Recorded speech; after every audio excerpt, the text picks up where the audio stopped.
স্বপ্ন স্বপ্ন কোন সত্য হয় না শোনা মহারাজ। স্বপ্নের মধ্যে দেখা দিয়ে প্রজাপতির মতো ডানা মিলে উড়ে যায় বহু দূরে। পারছি না শোনক, আমি আর পারছি না। এই চম্পকনগর যদি আমি থাকি, আমি যে পাগল হয়ে যাবে শোনক। ওই শয়তানের মনসা সবসময় আমার পিছনে গেছে। একটি সিদ্ধান্ত করে যায় শোনক, তোমাকে ছেড়ে এই চম্পকনগরে ছেড়ে ছয় ছয় পুত্র ব্যথা বেদনা বলতে আমি যাব 12 বছরের জন্য বাণিজ্য। মহারাজ, আজ তুমি এমন করে বলো না, আমি যে পারিব না। বলতে পারো শোনকা, বলতে পারো কাদের আশায় থাকবো আমি বেঁচে? যাদের আশায় থাকবো আমি, তারা কে এক জায়গা আমার করে ছেড়ে গেলে বহু দূরে শোনকা। ভেঙে গেছে শোনকা, আমার বংশের প্রদীপটা টিপ টিপি করে জ্বলছিল, দমকা হাওয়া ভেঙে গেছে, নিভে গেছে শোনকা, নিভে গেছে, নিভে গেছে।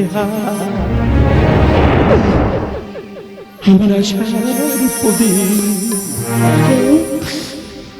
নিরাশা চুটিকা, বলো না, নিরাশার চুটিকা নিভে গেছে। আশার প্রদীপ নিরাশার চুটিকা, বলো না, নিরাশার চুটিকা।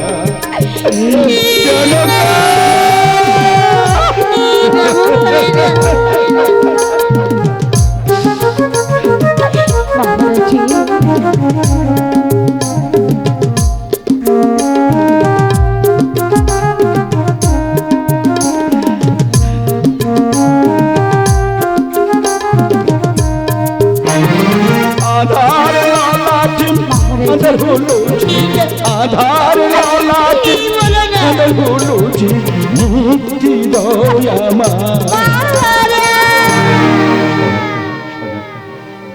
বিদায় দয়া মা,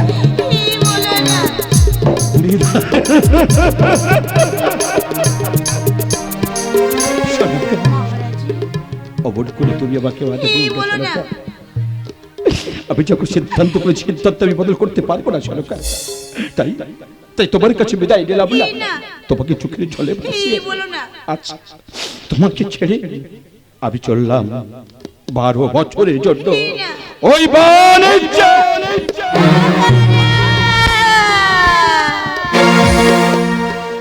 কি দূরে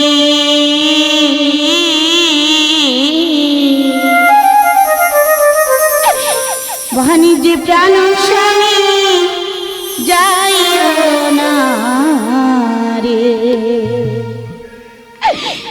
কি দূরে বাণিজ্য প্রাণ স্বামী যাইও না রে।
কেন তুই মিছে চোখ ফেলছো শোনকা? মুখে এনো হাসি। আজ তুই আমাকে বিদায় দাও শোনকা।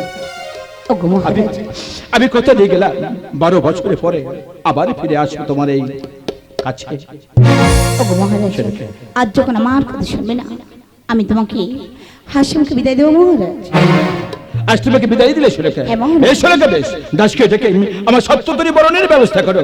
আর আমি বিদায় নেওয়ার আগে আমার আরাধ্য দেবতা শঙ্করের আমি প্রণাম জানিয়ে আসি। এসো আচ্ছা সোনাকা, এসো দাসী দাসী এই মুহূর্তে মহারাজের শপথিঙ্গা বরণ করে দাও দাসী তোরা এগিয়ে আহা আজ পঞ্চরে ও এই তোরা করি আই গো আই পঞ্চরে ও তাহারা করে আই আমার প্রাণ নাথ যাইবা নিয়ে যে তোরি বরণ করিবি আই আবার কেউ বা নিল জলের কোটি কেউ